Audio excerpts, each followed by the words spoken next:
la exponemos aquí encima de la mesa y queríamos, bueno, pues que Sergio nos intentara aclarar en la medida de lo posible. Que está claro que si Sergio en un momento dado consigue algún tipo de estudio en el que se hable de por qué esas luces se sucedieron en el primer terremoto y se podía contemplar aquello, nos lo va a contar aquí en Narradores del Misterio. Eso indudable e indiscutiblemente. Pero las cosas son como son. Los acontecimientos están sucediendo. El planeta, yo, y vuelvo a repetirlo y lo diré 1000 veces, se siente herido o herida, en este caso, la madre Gea. Y actúa. Y se expresa. Y ya sea en forma de huracán, tifón, ya sea en forma de erupción volcánica, ya sea en forma de terremoto, Silvia, queda claro, y lo hemos dicho por activa y por pasiva, que si tú te enfrentas a un gigante y eres una hormiga, es muy probable de que la fanfarronería o el orgullo o la soberbia acabe haciendo que acabes aplastado por el gigante, ¿no, Silvia? Bueno, mira, ahora estabas hablando y me estaba acordando de algo que dice mi hijo menor, y dice que la humanidad somos un virus para el planeta. Uh-huh. Esa es su opinión. Entonces, una pregunta que a mí se me estaba ocurriendo es si estos fenómenos pueden llegar a empezar a extenderse, sobre todo el tema de huracanes, porque el tema de terremotos va con fallas, etcétera, a otros lugares donde no sean habituales que hayan. Porque si es un tema de sobrecalentamiento del agua. ¿Te refieres, Silvia, que no lo vivamos en este caso en el Atlántico de cara a América, sino que igual den un giro y se puedan ir hacia Europa, por ejemplo? ¿Quieres decir esto, Silvia? Por ejemplo, quiero decir que si es un tema de que influye el hecho de que el agua del mar se caliente, está claro que cada vez tenemos el agua del mar está cada vez más caliente en todas las partes.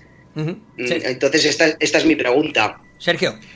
Entonces, los huracanes siempre irán de este a oeste porque siguen la rotación de la Tierra. Uh-huh. No es posible que el huracán gire hacia la costa española o gire hacia la costa francesa, por ejemplo. Eso no es posible, porque la Tierra, recordar lo que decía Barrio Sésamo, uh-huh, sale el sol por el oriente a la orillita del mar. Es decir, no se le cambie la rotación.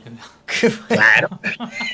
Como cambie la rotación estamos muy mal, ¿no, para Sergio? Entender de alguna manera por qué los huracanes van de un lado para otro. Ahora bien, Silvia, sí que es cierto que los fenómenos extremos también de tipo, vamos a hablar solo de tipo tormentas. Luego hay otros fenómenos extremos, como pueden ser huracanes, vientos, bla, bla, bla. No, vamos a hablar de tormentas. Aquí en el Mediterráneo, estas tormentas, y también en el Atlántico, tormentas de otro tipo, no son huracanes, pero son tormentas de levante, también se están intensificando. Es decir, a las tormentas que hay de levante en las costas españolas, por ejemplo, estos vientos que vienen, digamos, entre comillas, de Italia hacia España. Las típicas gotas frías, ¿no?, que se les llaman. Se están exacerbando porque el Mediterráneo se está calentando, además, a una velocidad superior a la del Atlántico. Lo que pasa es que la masa de agua es mucho menor.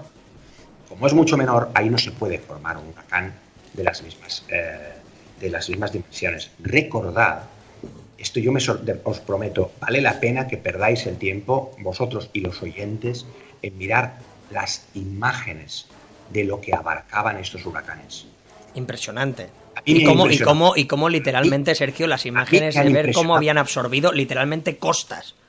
A mí me han impresionado mucho. Yo nunca había visto algo parecido. Y lo del fenómeno de los huracanes a mí me interesa porque está relacionado con el trabajo que yo hago de biología marina. Claro. Y los huracanes tienen repercusiones en la biología marina, por supuesto, en la vida marina. Indudable.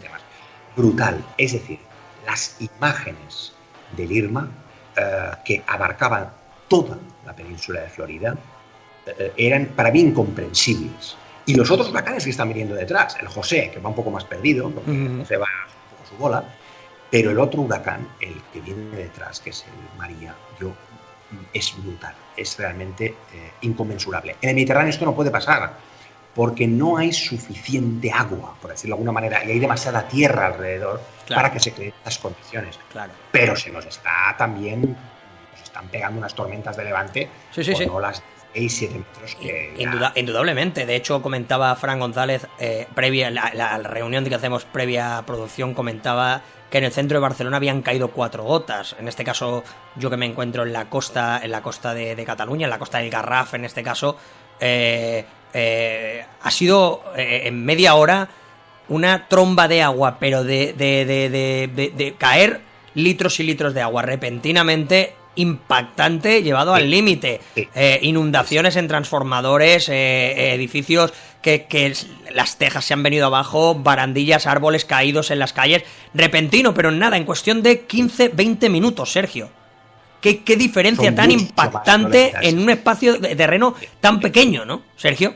Son mucho más violentas y lo van a ser más. A mí me hizo mucha gracia el otro día que escuché un chiste, por decirlo de alguna manera, de que justo en el momento que ha subido a la presidencia de Estados Unidos, es decir, al emperador del planeta, ha subido a un negacionista absoluto del cambio climático. Parece que el cambio climático haya dicho así. Te voy a dar duro. Aguántame en inglés es hold me the beer. Dice, aguántame la cerveza que le voy a meter 2 joyas. Sí, porque le ha metido 4 huracanes uno detrás de golpe. El problema y la desgracia es que no se le metieran en su casa, ¿no, Sergio?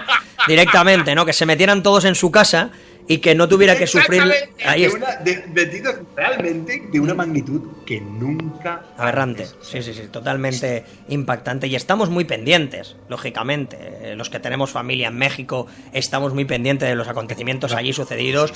Pero es que cuidado, es que en el propio Japón también han tenido un pequeño sismo de 6,1, no hará más de 2 días, y ya están temiendo que pueda haber uno superior con todo lo que supone esto. Recordar Fukushima, por los que no en este caso recordéis ese asunto, el tsunami que se aconteció después de aquel megaterremoto en su momento en cuestión en alta mar. Recordemos los tsunamis, cómo se suceden en estos países, cómo están en Chile, asustados y atemorizados de lo que pueda acontecer con las placas que por el lugar hay, en Los Ángeles, etcétera, etcétera, etcétera. Yo creo sinceramente que vamos a tener que estar muy pendientes de la Madre Gea durante esta temporada, porque como bien ha dicho Sergio, se está expresando, y como bien ha comentado Silvia y comenta su hijo en este caso, pues no sé hasta qué punto el ser humano se ha convertido en un virus para el planeta, y el planeta de alguna manera está tomando sus medidas, sus antibióticos, para deshacerse de aquello que le estorba o que le puede llegar a hacer daño. Vamos a ver cuáles son los siguientes acontecimientos que podamos vivir, y esperemos que, lógicamente, se sucedan, si se tienen que suceder, pero que no, que lógicamente, en la medida de lo posible, no se cobren muchas vidas humanas.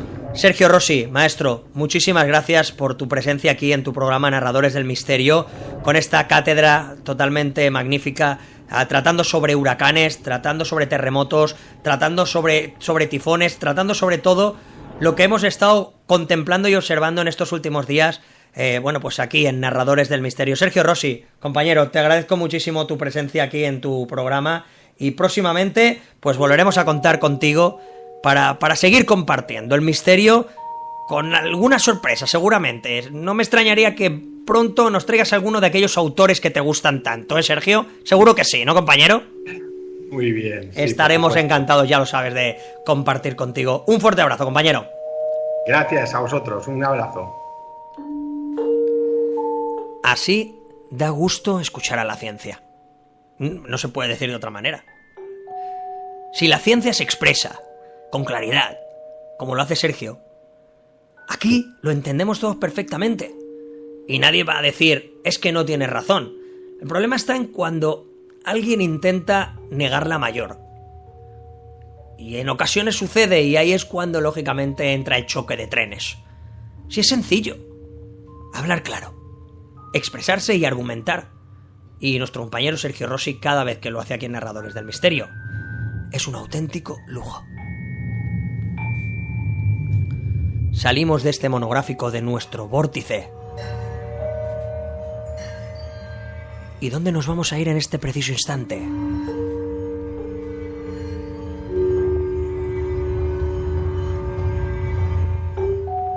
Los casos de Michael en Narradores del Misterio.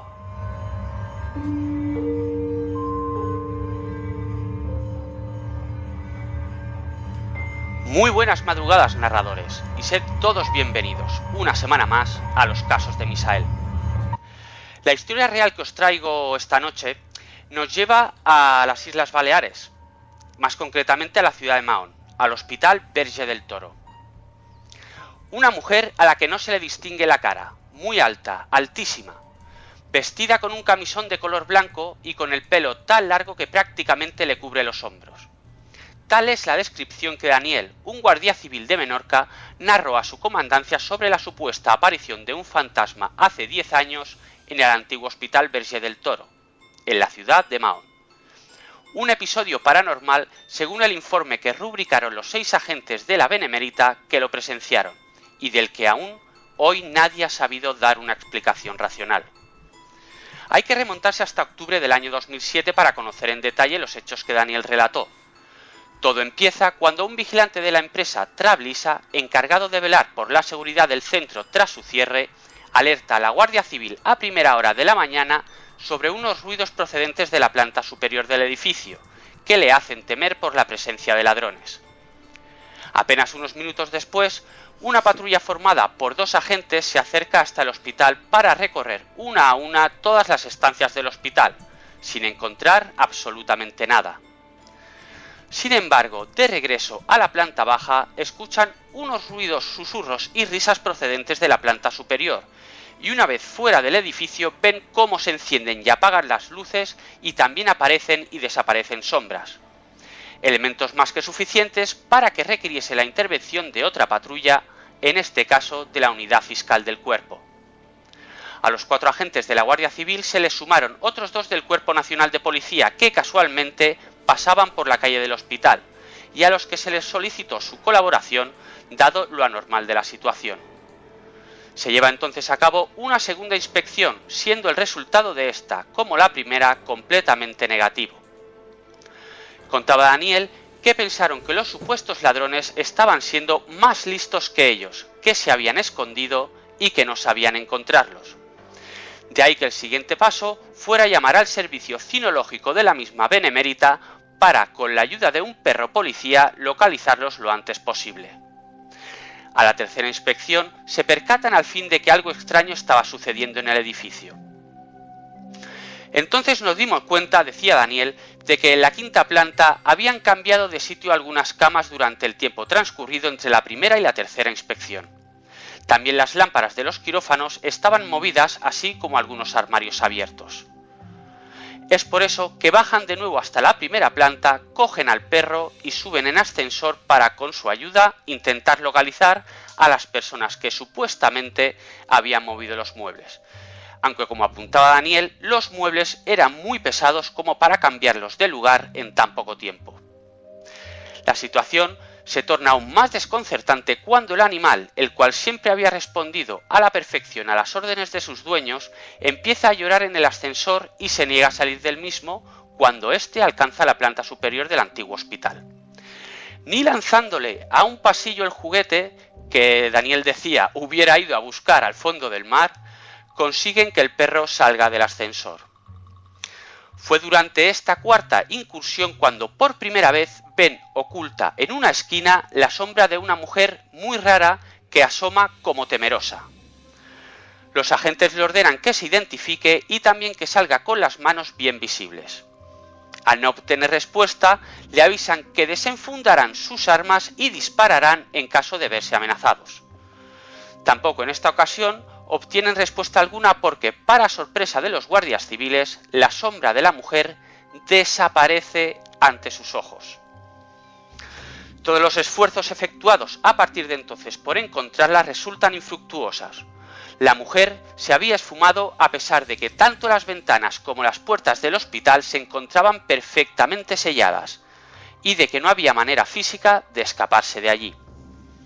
El informe que la Guardia Civil de Mahón redactó 4 horas después de tan extraño suceso concluye en calificar dicho episodio como paranormal, al no haber sabido encontrar explicación al mismo. 10 años después, nadie sabe aún explicar qué extraño suceso se produjo esa noche en un hospital que hacía apenas unos meses había cerrado sus puertas y que, a diferencia de lo que sucede hoy, no mostraba por aquel entonces síntomas evidentes de abandono. Lo que está claro es que esta historia de hospitales y fantasmas ha estimulado la imaginación de los mahoneses, algunos de los cuales no dudan en atribuir dicha aparición al hecho de que la quinta planta del hospital, durante los años que éste estuvo en función,